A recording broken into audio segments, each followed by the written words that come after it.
quiero hacerles un par de preguntas para comenzar. ¿Para qué existe la iglesia en el mundo? ¿Cómo debe ser la iglesia de Cristo? Las respuestas a estas preguntas, hermanos, son contestadas en la primera carta del apóstol Pablo a Timoteo. Aquí estamos aprendiendo para qué estamos en la tierra y cómo debemos ser y cómo debemos hacer. Ahora, pensando en esto, me puse a meditar en las muchas metáforas que hay en el Nuevo Testamento que describen a la iglesia.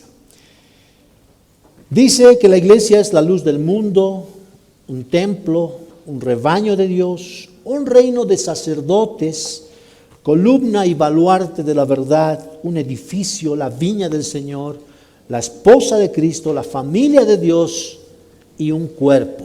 Eso dice que es la iglesia. Y saben, de todas estas metáforas, creo que la más rica de todas es que la iglesia es el cuerpo de Cristo. Cada metáfora tiene el sublime propósito de describir el diseño de Dios. Pero la metáfora más iluminadora de todas, hermanos, vuelvo a decir que la iglesia es un cuerpo. En un cuerpo hay unidad y diversidad, y su naturaleza es vital y orgánica. Cada miembro es interdependiente de los demás miembros. El ojo no puede prescindir del pie. La oreja no puede prescindir de la boca o la mano y así sucesivamente. Y hermanos, todo esto responde a un diseño inteligente de Dios, donde cada creyente ocupa un lugar importante. La iglesia es un cuerpo, pero los miembros son muchos.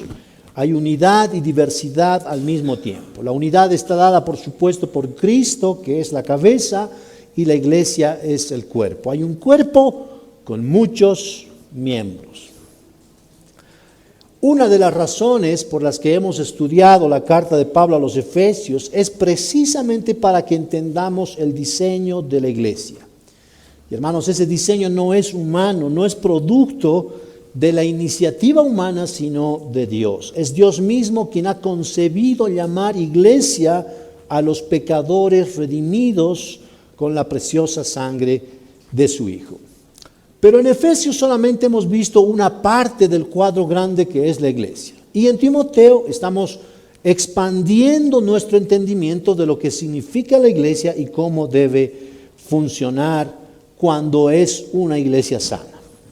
Así que aquí estamos aprendiendo a tener las ideas claras respecto a cómo debe funcionar la iglesia. Ya hemos visto que todas las cosas que necesitamos considerar a la hora de evaluar a los pastores, hoy vamos a comenzar a ver otro de los ministerios vitales en una iglesia sana, el ministerio de los diáconos. Hay dos oficios en el Nuevo Testamento que están establecidos en la iglesia del Señor: el oficio del pastor y el oficio de diácono. Ahora, algo que quiero mencionar antes de comenzar la exposición del texto en sí, que hoy nos toca examinar, es que los diáconos, hermanos, no son de una escala inferior a los pastores. Eso es algo que tiene que estar claro. Los pastores no son siervos de primera y los diáconos siervos de segunda. No existe eso, ¿ok? Todos los creyentes estamos en el mismo nivel delante de Dios, nada más que cumplimos roles que son distintos. Los diáconos cumplen una función diferente en la iglesia. Entonces, con esto en mente es que vamos a abordar el texto de hoy. Acompáñenme a leer Primera de Timoteo, capítulo 3, de los versículos 8 al 13. Dice Pablo: de la misma manera, también los diáconos deben ser dignos de una sola palabra, no dados al mucho vino ni amantes de ganancias deshonestas, sino guardando el misterio de la fe con limpia conciencia. Que también estos sean sometidos a prueba primero, y si son irreprensibles, que entonces sirvan como diáconos. De igual manera, las mujeres deben ser dignas, no calumniadoras, sino sobrias, fieles en todo. Que los diáconos sean maridos de una sola mujer, y que gobiernen bien sus hijos y sus propias casas. Pues los que han servido bien como diáconos obtienen para sí una posición honrosa y de gran confianza en la fe que es en Cristo Jesús. Vamos a inclinar nuestros rostros para orar. Señor, te agradecemos por esta mañana, porque una vez más tu gracia ha descendido hasta nosotros. Señor, has prestado tus oídos a las peticiones que te hemos elevado como iglesia, como ministerios y de manera individual. Y Señor, confiamos en que tú eres un Dios que escucha con compasión y que obra conforme a su voluntad santa. Te agradecemos por eso, Señor. Padre, hemos alabado tu nombre con canciones y te pedimos ahora que nos permitas adorarte escuchando tu palabra. Señor, que lo que hoy escuchemos transforme nuestras vidas, limpie nuestros corazones y nuestras mentes de todas las ideas que están alejadas de tu palabra, de todas las ideas que son contrarias a tu revelación, Señor. Permítenos vivir tu palabra, que hoy salgamos renovados, fortalecidos y cambiados por el poder de tu palabra, Señor. Te lo pedimos en el nombre del Señor Jesucristo. Amén. Bien, hay tres cosas que necesitamos aprender esta mañana de nuestro texto, hermanos. En primer lugar, quisiera que veamos el significado de la palabra diácono. En segundo lugar, el carácter y privilegio de los diáconos. Y en tercer lugar, el carácter de las diaconisas. Vamos a comenzar con el significado de la palabra diácono. Dice el texto: de la misma manera los diáconos también deben ser dignos. Diácono significa servidor, ministro, ayudante, y diaconía significa servicio o ministerio. Es el apóstol Pablo quien usa esta palabra para describir su propio ministerio allí en Hechos 24, donde dijo: el ministerio, diaconía que recibí del Señor. Ahora Pablo también usa esta palabra para describir, para referirse a sí mismo y también a Apolos en 1 Corintios 3:5, donde dice: ¿qué es pues Pablo y qué es pues Apolo? Servidores, diáconos, por medio de los cuales habéis creído. En el mundo grecorromano, hermanos, los diáconos eran esclavos que servían en un banquete. Sin embargo, quiero repetir esto: no existe ninguna referencia bíblica a que haya un orden jerárquico entre diáconos y obispos o pastores y el resto de la iglesia. No hay eso. La Escritura solamente distingue los dos oficios y roles dentro de la iglesia, pero no es una jerarquía, sino solamente una distinción de roles. Ahora, es muy importante ver que en el Nuevo Testamento estos oficios aparecen siempre juntos, dando la idea de que conforman un equipo. Los pastores están al lado de los diáconos. Eso nos hace ver, por supuesto, que hay también una parte visible del cuerpo en la iglesia. Dice, por ejemplo, Filipenses 1, Pablo y Timoteo, siervos de Cristo Jesús, a todos los santos en Cristo Jesús que están en Filipos, incluyendo a los obispos y diáconos. Ese es el sentido. Obispos y diáconos siempre están juntos. Y lo propio ocurre en Hechos capítulo 6, donde se nos muestra el origen del ministerio de los diáconos. Y aquí en Timoteo vemos también que tiene el mismo orden. Las cosas, los dos oficios están juntos. Entonces, lo interesante es que estas son las únicas tres referencias en todo el Nuevo Testamento de los diáconos. Interesante, ¿no?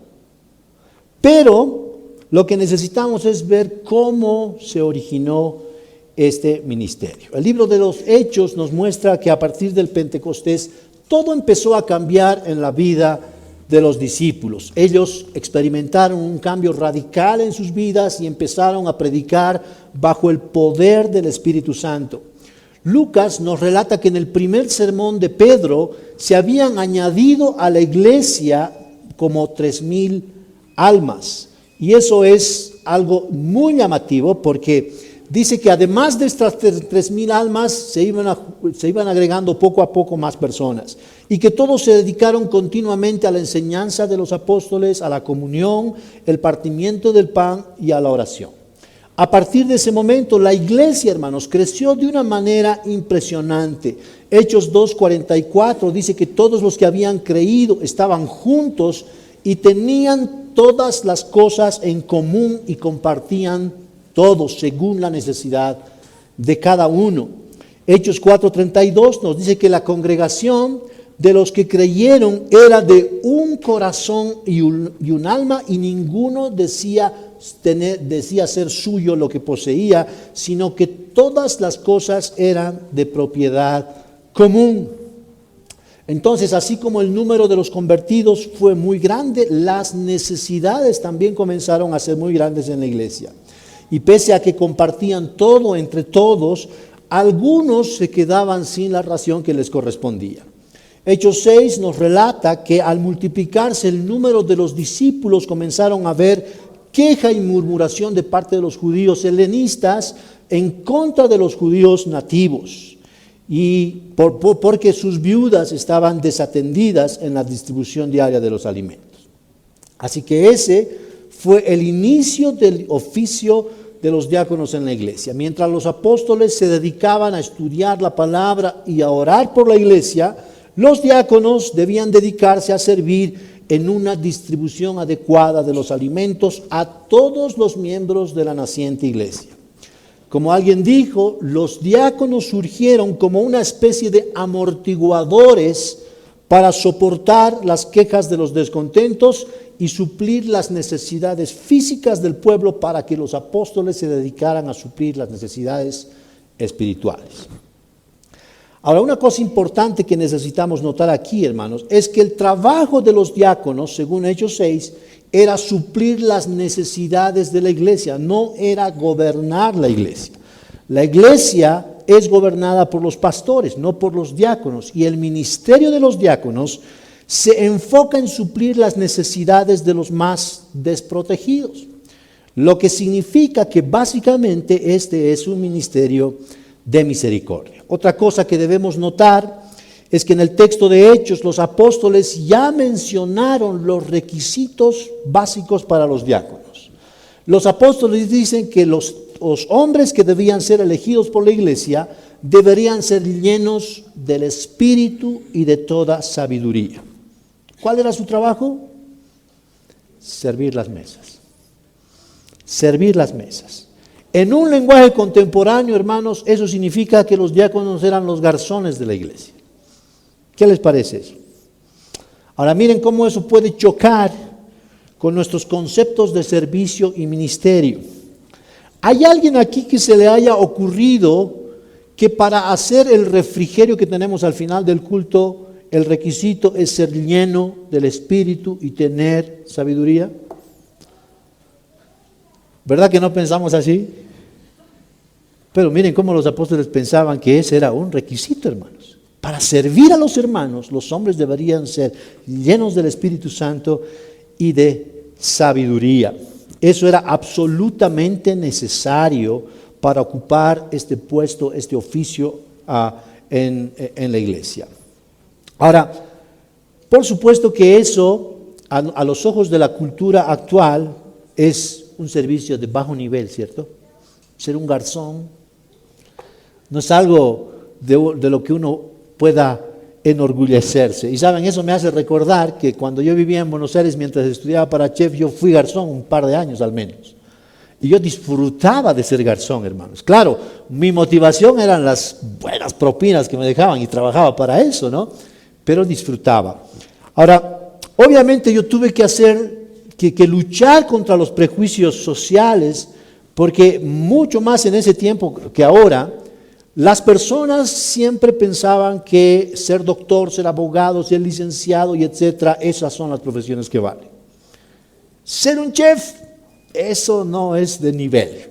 Todavía se piensa así en algunos círculos. Así que miren cómo, en cuanto a nosotros, hermanos, cómo eso todavía tiene un peso, porque, y esto no es de menor importancia, porque la cultura sigue siendo un lastre que necesitamos despojarnos. Generalmente vemos que el servicio que la mayoría de los cristianos quiere prestar en la iglesia siempre está relacionado con los ministerios visibles, no con las cositas menores, y por eso se anhelan los ministerios más pomposos, ¿no es cierto?, y populares.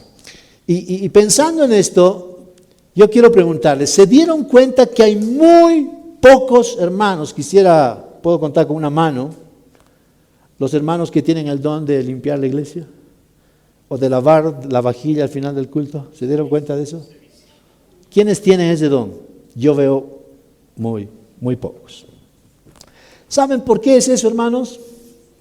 Según los apóstoles, es porque no están llenos del Espíritu Santo. Miren eso. Según los apóstoles, es que no hay personas que se dediquen a estas cosas menores porque no están llenos del Espíritu Santo. Así que creo que para subsanar eso, vamos a hacer un rol en el ministerio de alabanza, para que todos puedan lavar también ahí y adorar a Dios en el servicio, no solo con las canciones. ¿Está bien eso, amados? Amén, amén, gloria a Dios, lo vamos a hacer. Entonces, miren qué importante es que aquellos que pensamos que estamos llenos del Espíritu y no nos rebajamos a este servicio humilde, nos cuestionemos, hermanos, si realmente estamos llenos del Espíritu. Y hermanos, noten que los apóstoles dicen que la iglesia debía elegir, no eran los apóstoles los que eligieron a los primeros diáconos. ¿Y saben por qué? Porque el servicio se presta a los miembros de la iglesia, no a los pastores. Eso es muy interesante. Cuando un cristiano está lleno del Espíritu, su impulso, hermanos, es servir de inmediato. Para un cristiano lleno del Espíritu, servir es como respirar. No puede vivir sin respirar, no puede vivir sin servir. Ahora, fíjense que en el cuerpo humano cada miembro hace su parte en beneficio del resto de los miembros, en beneficio de todo el cuerpo. No es que las manos algunas veces se ponen en acción para beneficiar al cuerpo.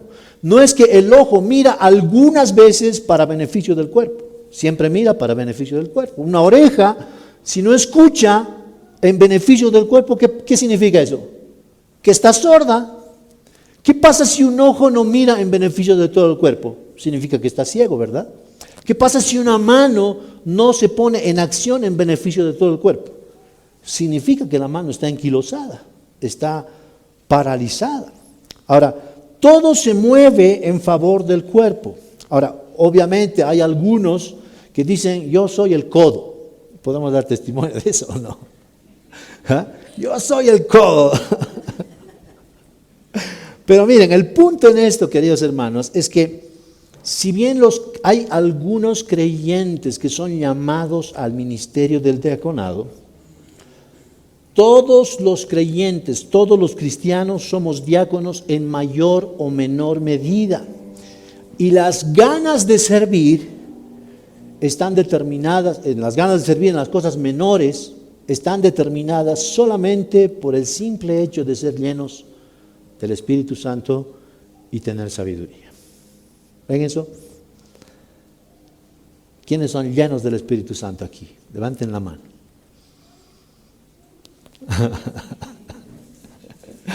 Ahora miren qué interesante es esto. Entre los requisitos de los diáconos, hermanos, no están las habilidades administrativas como una prioridad. Qué interesante, ¿no? Según los apóstoles inspirados por el Espíritu Santo, el requisito de los diáconos era estar llenos del Espíritu Santo. Y el tema de su carácter es un tema prominente a la hora de elegir a los diáconos, como lo vamos a ver en nuestro segundo punto. El carácter y privilegio de los diáconos.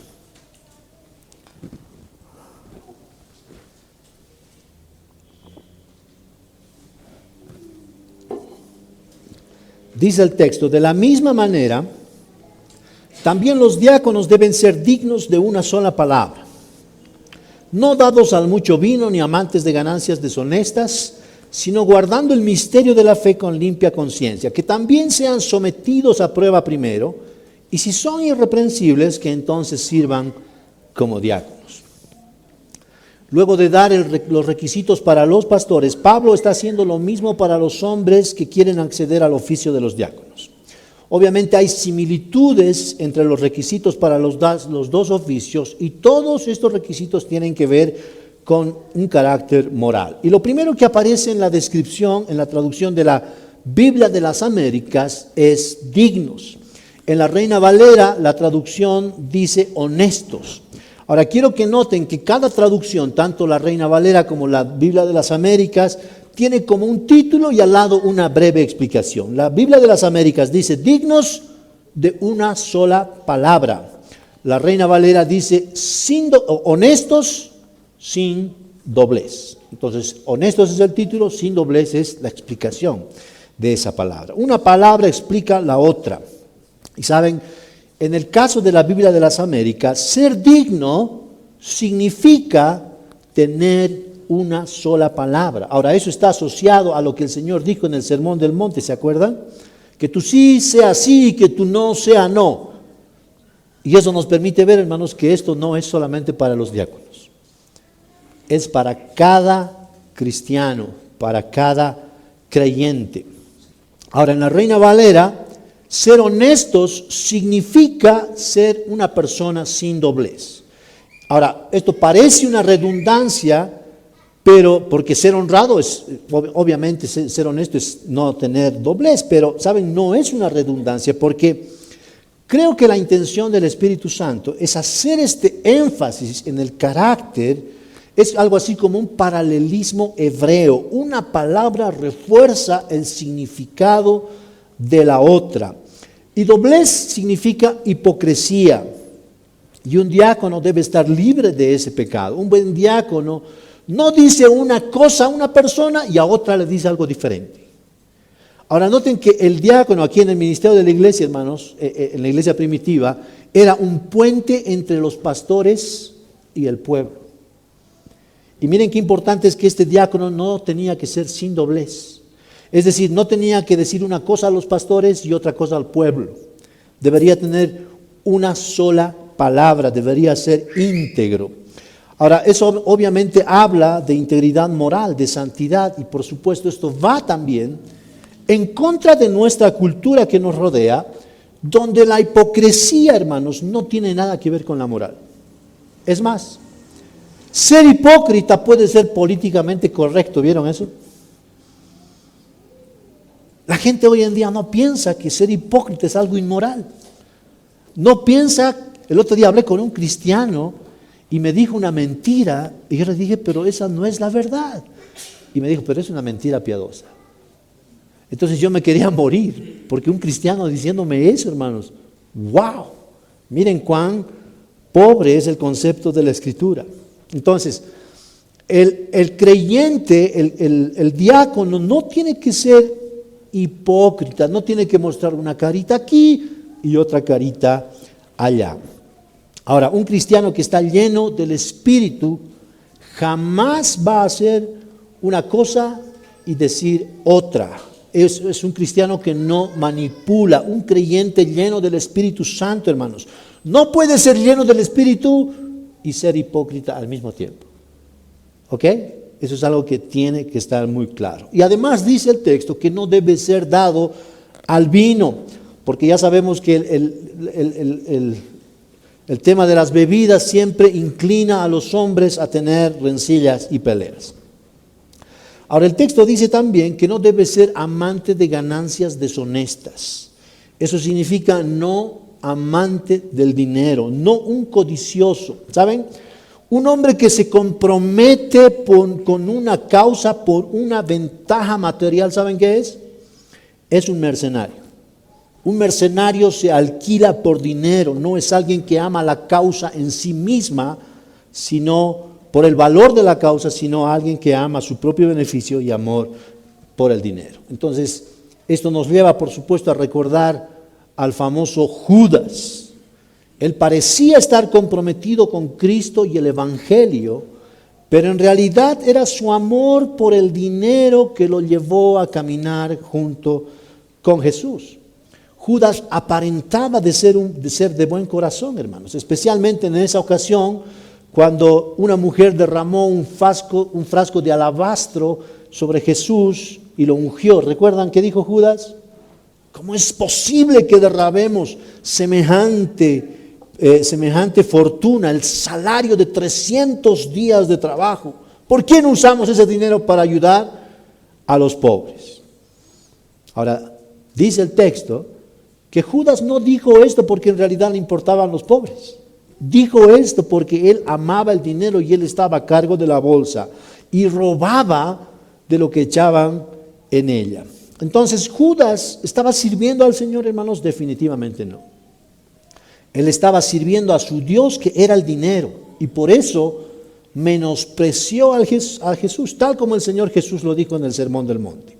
No se puede amar a Dios y se puede amar a las riquezas al mismo tiempo, porque vas a menospreciar a uno y vas a amar a otro. Ese es un principio que no se puede quebrantar. Entonces, no ser un amante del dinero significa guardar el misterio de la fe con una conciencia pura. Un buen diácono ama a Cristo y no al dinero, no es codicioso de ganancias deshonestas. Un buen diácono ha sido purificado por el Espíritu Santo en su conciencia y tiene a Cristo como su propio tesoro.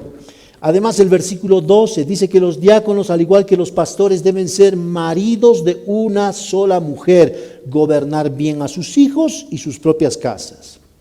Ahora, esto significa que primero deben ser fieles en su familia para luego servir en la iglesia, hermanos. Ahora, noten una vez más que el texto no está diciendo nada respecto a que los diáconos deben gobernar la iglesia en el mismo sentido que los pastores. ¿Se dan cuenta de eso?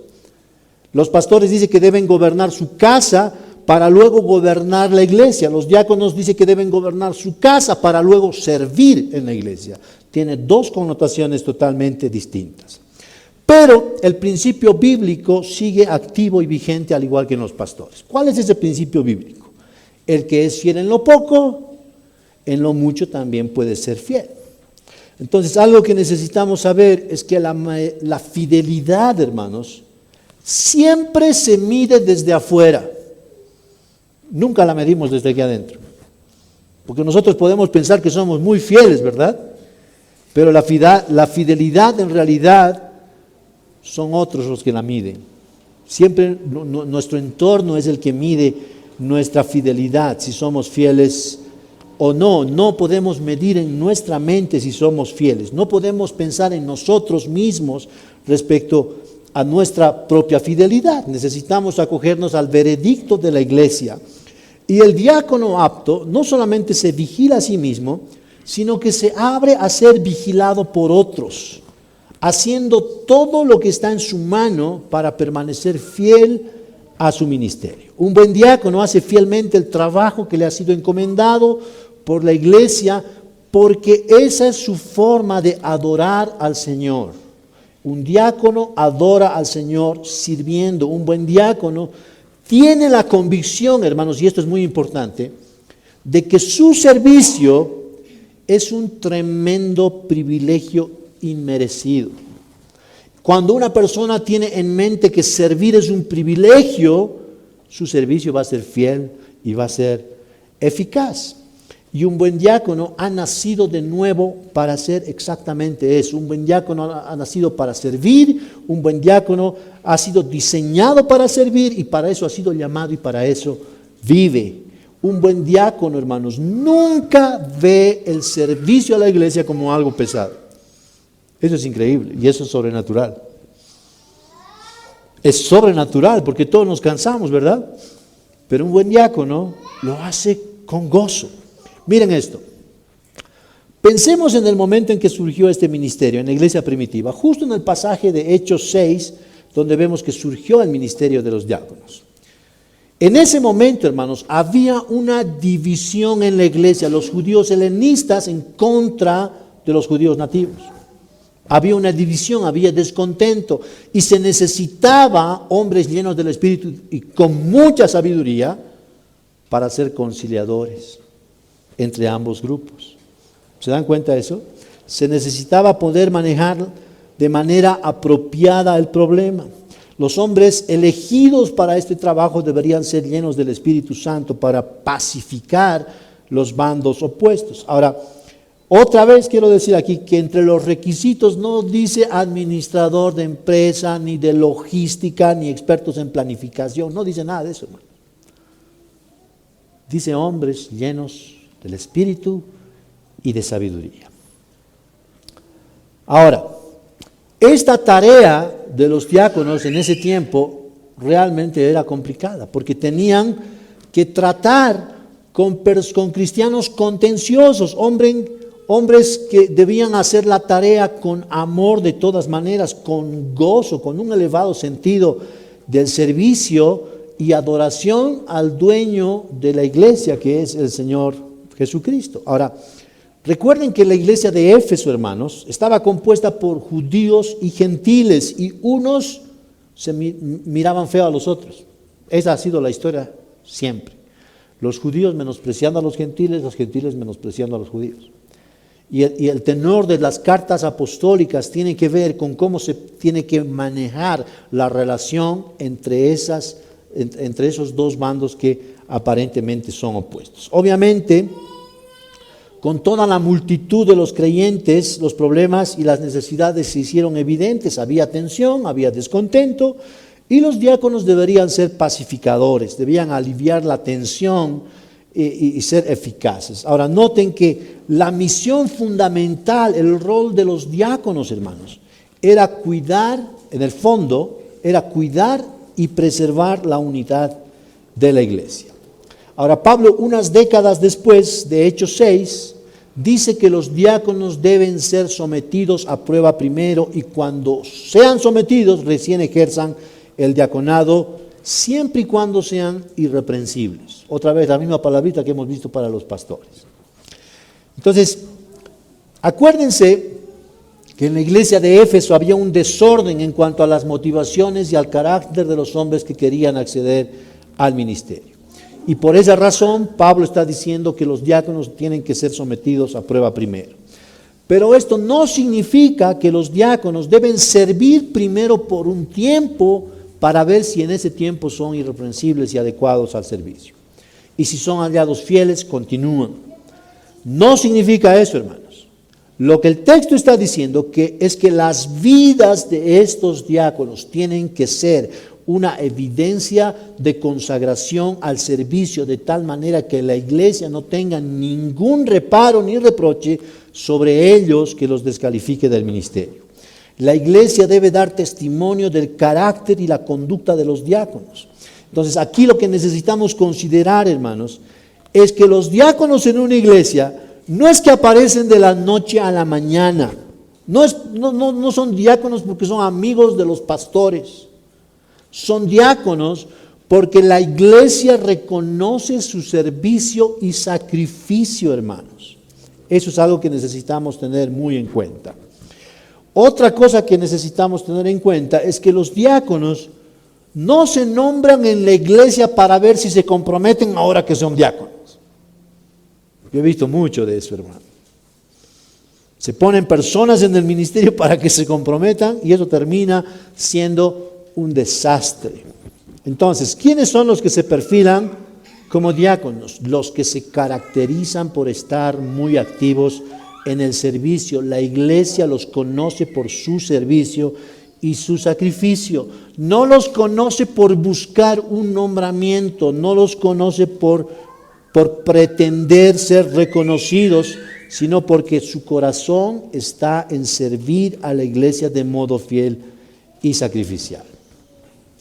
Así que este es el momento en que te preguntes, ¿cómo crees que te ve la iglesia? ¿Te ve muy comprometido con el servicio? ¿O directamente no te ve porque solamente eres un consumidor que viene, toma lo que necesita y luego se va y casi ni te conoce? Hermanos, si el Hijo del Hombre vino a servir y no a ser servido, ¿cuánto te pareces a Él? Saben, Pablo tenía la convicción que los cristianos experimentamos cambios en nuestro interior. un cambio poderoso en nuestro interior. Les dice a los Gálatas, por ejemplo, hijitos míos, por quienes sufro de nuevo con dolores de parto hasta que Cristo sea formado en ustedes. ¿Ven eso? Cristo formado en los creyentes. La vida del cristiano se caracteriza por una formación permanente de Cristo en nuestro interior. Entonces, a la luz de esto, es posible que puedas decir que te pareces a Cristo, que Cristo está siendo formado en ti.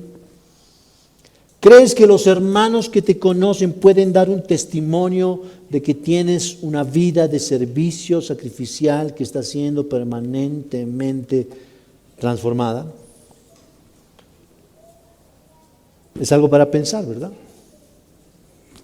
Ahora miren, si bien este ministerio es un llamado específico a algunos hermanos dentro del servicio de la iglesia, esto es algo que se aplica a cada cristiano de manera global, solamente por el hecho de que somos seguidores e imitadores de aquel que vino a servir y no a ser servido.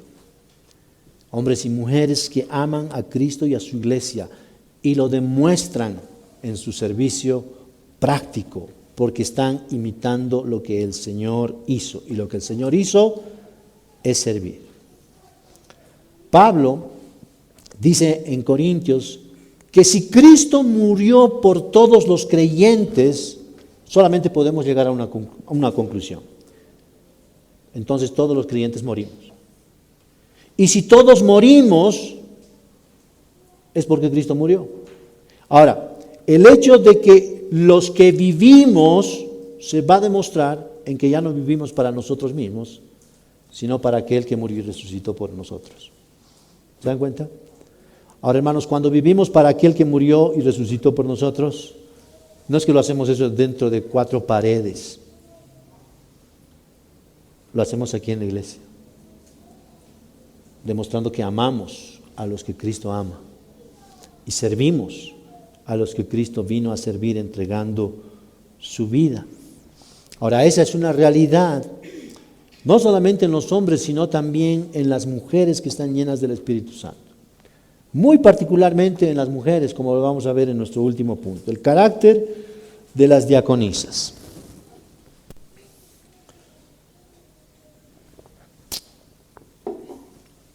Dice Pablo, de igual manera las mujeres deben ser dignas, no calumniadoras, sino sobrias, fieles en todo. ¿Saben? Aquí quisiera que noten, hermanos, que es casi desconcertante que en medio de los requisitos de los requisitos de los diáconos, Pablo esté introduciendo a las mujeres con una descripción de su carácter. La pregunta sería, ¿está hablando Pablo de las esposas de los diáconos o está hablando Pablo de las mujeres que pueden ser diaconisas independientemente de sus maridos? La respuesta parece complicarse, más aún cuando hay una sola referencia en todo el Nuevo Testamento de una mujer diaconisa, y está en Romanos capítulo 16, versículo 1, donde se menciona a Febe como diaconisa de la iglesia en Cencrea. Obviamente ese es un texto que tiene su complejidad para interpretarlo, pero quiero mostrarles las evidencias que el mismo texto trae en favor de que no son las esposas de los diáconos, sino que son mujeres individuales que sí pueden acceder al ministerio del diaconado. En primer lugar, está el asunto de la sintaxis. No quiero complicarles la vida, pero miren, Pablo tiene un ordenamiento en sus frases, y esto es maravilloso, hermano. Ya he dicho antes, el Espíritu Santo no solamente ha inspirado las ideas, sino también ha inspirado el orden, la estructura en que se comunican las ideas. Entonces, ¿qué dice Pablo? El obispo debe ser. ¿Se dan cuenta? Ese es un grupo. Cuando habla de los diáconos, dice los diáconos deben ser. Segundo grupo. Cuando habla de las mujeres, dice las mujeres deben ser. Tercer grupo. ¿Qué significa eso? Que son 3 grupos distintos y no necesariamente tienen que ser las mujeres de los diáconos. En segundo lugar, quiero que noten que sería incongruente de parte de Pablo que mencione las cualidades para las esposas de los diáconos y no haya dicho absolutamente nada acerca de las esposas de los pastores. ¿Pueden ver? ¿Por qué está pasando esto? ¿Por qué? Porque Pablo está comunicando que pueden haber mujeres diaconisas y no necesariamente son las esposas de los diáconos. En tercer lugar, si Pablo se estaba refiriendo a las esposas de los diáconos, no habría necesidad de decir de igual manera las mujeres deben ser dignas y describir otros requisitos adicionales como en el caso de los diáconos hombres. ¿Me entendieron, hermanos? Ya, bien entonces. Entonces, el hecho de que Pablo mencione a Febe como una diaconisa de la iglesia en Cencrea, en realidad es un remache, es un refuerzo para que el ministerio del diaconado, para decir que el ministerio del diaconado también se puede ejercer por las mujeres, no solamente por los hombres. Por supuesto, esto debe ser siempre guardando el diseño de Dios respecto al liderazgo varonil, tanto en la familia como en la iglesia. Entonces piensen en esto, si los diáconos no gobiernan la iglesia, las diaconisas tampoco lo hacen, hermanos. Y las diaconisas no pueden gobernar a los diáconos, tampoco, ¿se dan cuenta? Son cosas independientes. Ahora, aquí necesitamos también hacer una aclaración. Y es que los diáconos y las diaconisas no es que están construyendo sus feudos independientes en la iglesia, hermano. Yo he visto mucho de eso en muchas iglesias. Hay ministerios que son élites, que son totalmente independientes, como si fueran un satélite ahí en el espacio y no se sujetan, no se someten a nadie. No, aquí los diáconos, en la escritura, los diáconos y las diaconisas están en coordinación con el pastorado. Nadie está haciendo su dibujo libre. Ahora es notable que Pablo agregue cualidades a las mujeres diaconisas sobre la descripción que ya hizo en el capítulo 2. ¿Se acuerdan que vimos en el capítulo 2? Donde Pablo dice que las mujeres se deben vestir con decoro, con pudor, con modestia, no con peinado ostentoso, no con oro o plata o vestidos costosos, sino con buenas obras, como corresponde a mujeres que profesan piedad. ¿Se acuerdan de eso, verdad? Hemos visto ese texto. Entonces, a esa descripción que Pablo ya hizo en el capítulo 2, está agregando una descripción exclusivamente para las diaconisas. Y dice que estas mujeres deben ser dignas, no calumniadoras, sino sobrias, fieles en todo. Ahora, hermanos, noten que dice fieles en todo. No dice fieles en algunas cosas. No dice fieles algunas veces. Fidelidad es siempre, hermanos. Es algo que necesitamos considerar en este tiempo, porque muchas veces pensamos que somos fieles y venimos 3 veces en el mes al culto. Eso no es fidelidad. Algunas veces servimos bien, algunas veces no tanto. Eso no es fidelidad. Entonces, lo que el apóstol Pablo está haciendo aquí es enriquecer el ministerio de la mujer en la iglesia. Ahora, eso por supuesto está en perfecta concordancia con la manera en que el Señor Jesús trataba a las mujeres en su ministerio terrenal. Recordemos que el Señor Jesús vino a restaurar el lugar de la mujer en la sociedad judía que era recalcitrantemente machista. La mujer en ese contexto era nada más un objeto y muchas mujeres acompañaron al Señor Jesús durante su ministerio. Jesús iba de pueblo en pueblo acompañado con mujeres y encima mujeres de mala fama, ¿se acuerdan, no? María Magdalena estaba ahí, de la que había echado 7 demonios. Entonces Jesús vino a quebrantar los tabúes de la época. Pensemos nada más en la profunda amistad que Jesús tenía, por ejemplo, con María y Marta, las hermanas de Lázaro. Y piensen en lo inaudito de conversar a solas con la mujer samaritana a mediodía, justo en el pozo ahí, con esta mujer samaritana. ¿Se acuerdan de eso? Un rabino que se respetaba dentro de la cultura judía, hermanos, era imposible que haga eso. No tenía contacto con las mujeres de manera pública. Entonces Jesús revalorizó a la mujer y vino a traer una redención al lugar que Dios había puesto para él. Y por eso los fariseos también lo acusaron. Jesús trató a las mujeres como personas hechas a la imagen y semejanza de Dios. Y no es de extrañar, hermanos, que las mujeres fueron las seguidoras más fieles del Señor Jesús. De hecho, Lucas nos dice que las mujeres pudientes servían a Jesús con sus bienes. Ahora, la palabra que usa Lucas para que se traduce como servían, ¿saben cuál es? Diaconeo. ¿Qué significa eso? Que estas mujeres eran diaconisas del Señor. Entonces, las mujeres estuvieron con Jesús hasta el final. Ahí en la cruz fueron las mujeres también en ser testigos de la resurrección. Y estas mujeres eran descartadas por el judaísmo para valorar, por ejemplo, su testimonio. Las mujeres no podían ser testigos de nada. Y es muy llamativo que Jesús haya sido visto en primer lugar en la resurrección por las mujeres. ¿Para qué? Para que ellas puedan ser testigos de su resurrección. Y en el ministerio de Pablo, hermanos, vemos algo parecido. Por eso en sus cartas menciona por nombre a muchas mujeres. Ahí tenemos a Febe, Priscila, María, Trifena, Trifosia, Pérsida, la madre de Rufo, Julia, Evodia, Síntique y la hermana de Nereo. Las mujeres en el ministerio de Jesús, como en el de Pablo, hermanos, jugaron un papel invaluable en la misión de la iglesia. Estas mujeres fueron dignas de confianza, fieles, sobrias, verdaderamente respetables, tal como Pablo está describiendo aquí en Timoteo. Ahora, hermanos, si eso fue una realidad hace 20 siglos atrás, también lo es hoy día en nuestro medio. ¿Y saben qué? Yo no estaría aquí, hermanos, si el Señor no me hubiera dado semejante ayuda idónea que es mi esposa. Yo no podría hacer ese ministerio.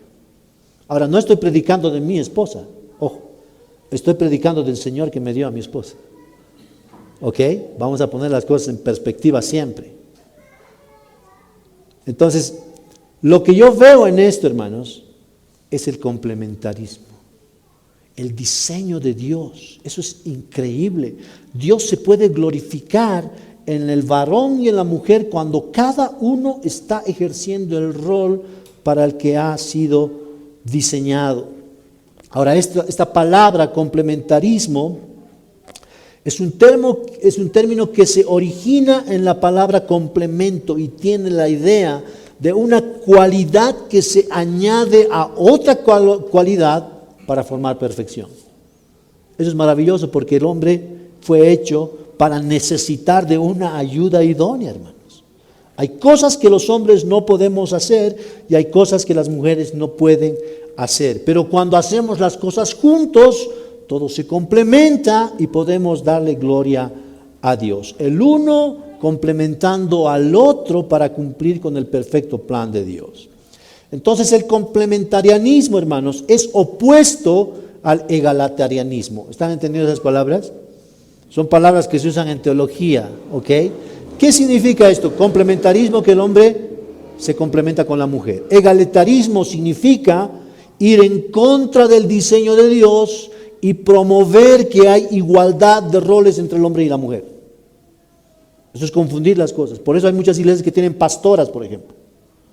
Porque piensan que son iguales, no hay distinción de roles en el diseño de Dios. Eso, por supuesto, es un error en la interpretación bíblica. Entonces, el egalitarianismo rechaza el diseño diferencial del Creador de que el hombre es la cabeza y la mujer es el cuerpo. Ahora, esa es la razón por la que no debemos pensar que las diaconisas son parte del liderazgo en la conducción de la iglesia, sino más bien son ayudas idóneas para los diáconos y para toda la iglesia en la medida que la iglesia crece y las necesidades aumentan. Ahora, es importante notar el énfasis que está haciendo Pablo en el carácter de las diaconisas. Dice, no calumniadoras el texto. ¿Saben cuál es la palabra griega que se traduce aquí como calumniadoras? Diabolos. ¿Saben qué está diciendo Pablo? Que la mujer no sea una diabla. Eso está diciendo Pablo. El diablo es el que ama la calumnia, el que ama la mentira, y la mujer no debe ser como el diablo. Una mujer piadosa debe tener dominio propio, debe controlar su lengua. Eso está diciendo Pablo. Ahora es bien interesante que esta instrucción se repite en la carta a Tito como una instrucción para las mujeres maduras. Ahora, entonces la razón de Pablo para hacer este énfasis, hermanos, es porque particularmente la mujer es suelta de lengua, y con esa lengua no solamente puede destruir su hogar, sino también la iglesia. La mujer puede ser un instrumento eficaz del diablo. Eso está diciendo Pablo. Y por esa razón le está previniendo a Timoteo de este problema, e insiste en el capítulo 5 hablando de las viudas jóvenes que aprenden a estar ociosas, yendo de casa en casa, y no solo ociosas, sino también charlatanas, chismosas, entremetidas, hablando de cosas que no son dignas. ¿Pueden ver eso, hermanos? Pablo está diciendo que las mujeres bien pueden ser un baluarte en la edificación de la iglesia, o bien pueden ser instrumentos de Satanás para destruir la iglesia con solamente su lengüita. ¿Ven eso? Tremenda verdad. Y por esa razón, una iglesia sana requiere de mujeres espiritualmente maduras, con dominio propio, mujeres que sean un ejemplo de piedad a las mujeres jóvenes. Una mujer madura espiritualmente sabe dominar su lengua, no es chismosa ni calumniadora. Entonces el punto de todo esto, hermanos, que estamos estudiando en Timoteo, es que estamos aprendiendo las directrices para llegar a ser una iglesia sana. Ahora es verdad que somos una iglesia en pañales, que todo tiene un proceso, el proceso está en las manos de Dios, pero ahora sabemos lo que necesitamos como iglesia. Necesitamos que Dios levante pastores de este lugar, necesitamos que Dios sea quien levante a los diáconos, y necesitamos mujeres maduras que discipulen a las otras mujeres para que en todo Dios sea glorificado. Necesitamos pastores, diáconos y diaconisas, siervos y siervas que amen al Señor y sirvan a esta iglesia con verdadero amor y sacrificio. Siervos y siervas que dejen de vivir para ellos mismos, que quieran vivir para el Señor que murió por ellos, imitando el servicio del Señor, porque Él vino a servir y no vino a ser servido.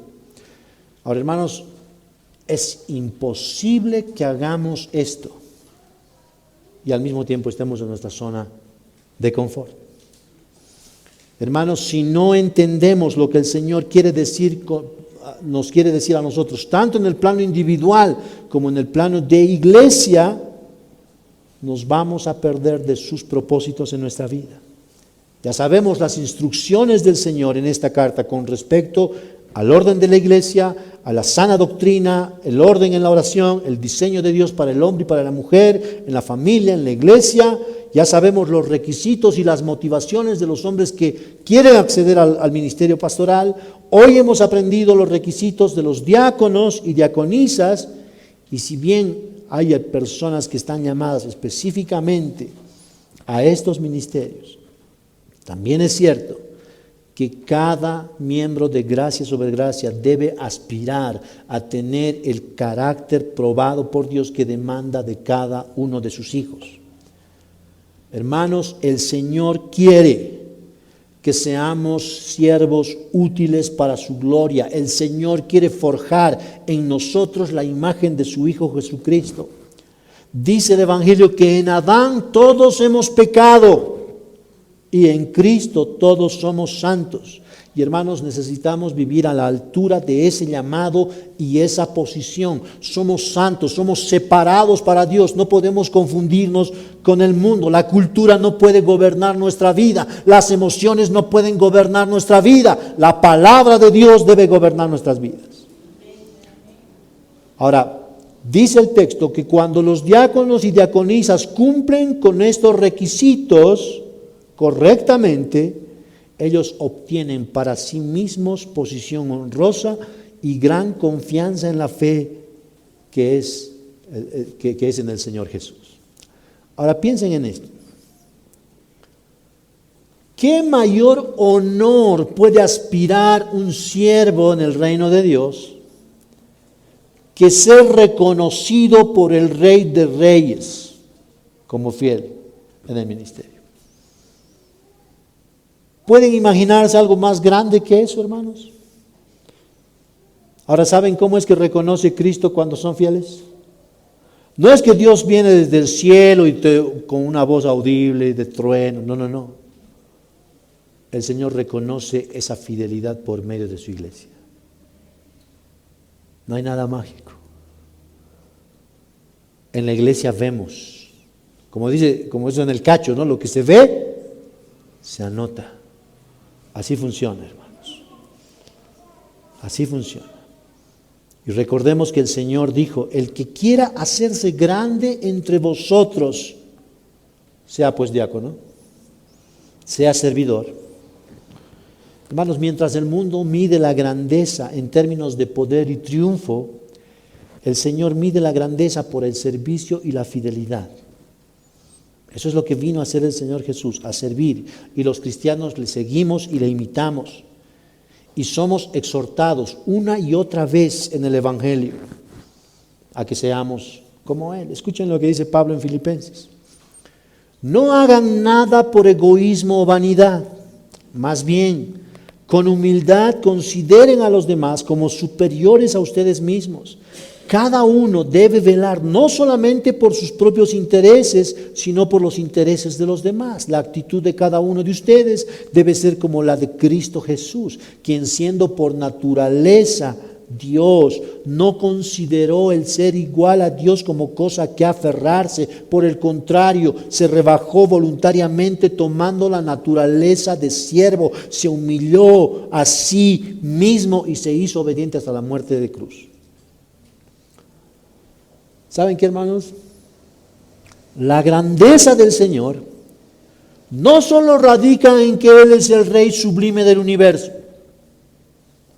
No solo en eso. La grandeza del Señor Jesucristo, la grandeza incomparable del Señor Jesucristo, radica también en que siendo Dios, se hizo un diácono, se hizo un siervo, para venir a rescatarnos. Y hermanos, lo que estamos viendo aquí en el capítulo 3 de Timoteo, nos muestra con una claridad meridiana la gloria del Señor Jesucristo.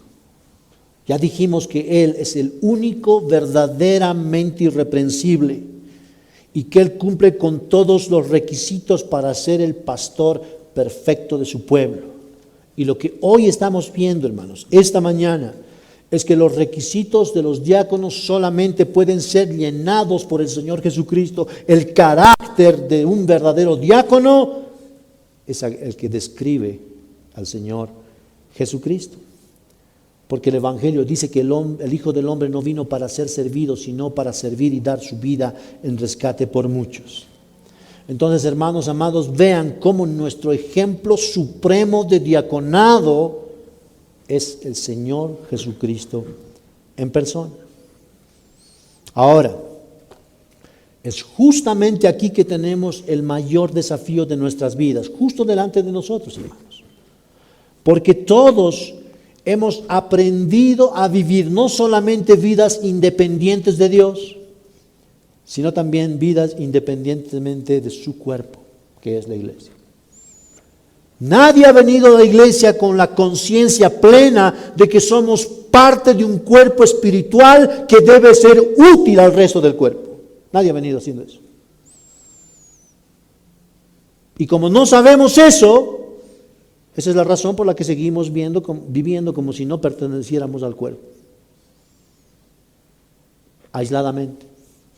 Cada uno haciendo lo que bien le parece en su vida. Pero ¿saben qué? Ese no es el diseño de Dios. El diseño de Dios en el cuerpo es perfecto. El diseño de Dios en la iglesia es perfecto. Cuando Dios salva a un pecador, lo trae a su iglesia, a su familia, para que en su iglesia sea equipado, transformado para servir en el ministerio. Es lo que vimos en Efesios 4, hermanos. Eso funciona de esa manera. Es la voluntad de Dios que todo funcione de esa manera. Ahora miren esto. Hermanos, el sol fue diseñado para dar calor. Los árboles fueron diseñados para dar fruto y para dar oxígeno, ¿verdad? ¿Sí o no? ¿Ok? ¿Para qué fueron diseñadas las flores? Para dar belleza, para dar aroma, y así sucesivamente. Todo lo que vemos en la creación, hermanos, tiene un diseño tan inteligente y no es para su propio beneficio, sino para el beneficio del resto de la creación. Eso es increíble. Hermanos, el sol no brilla para sí mismo, los árboles no comen su propio fruto, los ríos no beben su propia agua, las flores no dan deliciosos aromas para sí mismas. Ahora, si eso es verdad, si ese diseño es verdad en la naturaleza, también lo es dentro de la iglesia, hermanos. También lo es dentro de la iglesia. Los creyentes debemos vivir para beneficiar a otros. No vivir de esa manera es ir en contra del diseño y la voluntad de nuestro Creador. Ahora quiero contarles aquí una historia para terminar. Un hombre le pidió a Dios que lo llevara al infierno y lo llevara al cielo para saber qué es lo que pasa ahí. Y cuando volviera, dijo, yo le voy a contar a todos lo que me has mostrado. Así que el Señor le concedió. Y al primer lugar que fue al infierno. Ahí en el infierno llega y empieza a ver una ciudad increíble, una arquitectura, unas casas, las flores, los jardines, toda una maravilla, un camino largo, hermoso, y ahí al fondo se veía un castillo imponente. Va caminando y se encuentra con personas, pero esas personas, ¿saben qué? No hablaban, no sonreían, eran tan delgaditos y sus panzas eran así. Entonces llega al castillo y al sonido de una campana, toda esa gente empieza a entrar al castillo, a un gran comedor. En ese gran comedor había unas mesas imponentes con manjares exquisitos, hermanos. Todos se sientan a la mesa y se les da un tenedor que mide 2 metros. Cada uno tenía su tenedor de 2 metros. ¿Se imaginan comer con un tenedor de 2 metros? Es imposible hacerlo, hermano. No pueden comer. Y esa era la razón por la que estaban desnutridos, esa era la razón por la que sus panzas estaban así. Así que después de esta experiencia decide continuar su viaje e ir al cielo. Y resulta que en el cielo encuentra la misma ciudad, la misma belleza, el mismo castillo, el mismo comedor. Pero la diferencia es que ahí, en el cielo, las personas sonreían. Las personas se saludaban, se daban muestras de afecto, y cuando suena la campana, todos al comedor, otra vez el mismo comedor, las mismas mesas, los mismos manjares. ¿Y saben qué es interesante? Que todos tenían los mismos tenedores, de 2 metros. Entonces el hombre dice, ¿cuál es la diferencia? Porque el cielo y el infierno es lo mismo, a no ser por las personas que aquí son felices. Entonces, cuando alguien da las gracias por los alimentos, los comensales agarran los tenedores y empiezan a darles de comer a los que estaban al frente. Y todos felices. Ellos no vivían para sí mismos, vivían para los demás. Y por eso eran felices. Y hermanos, esa debe ser la realidad en la iglesia. Eso es cristianismo. Debemos vivir para servir a los demás. Todos somos diáconos de Cristo. Vamos a orar. Inclinamos nuestros rostros.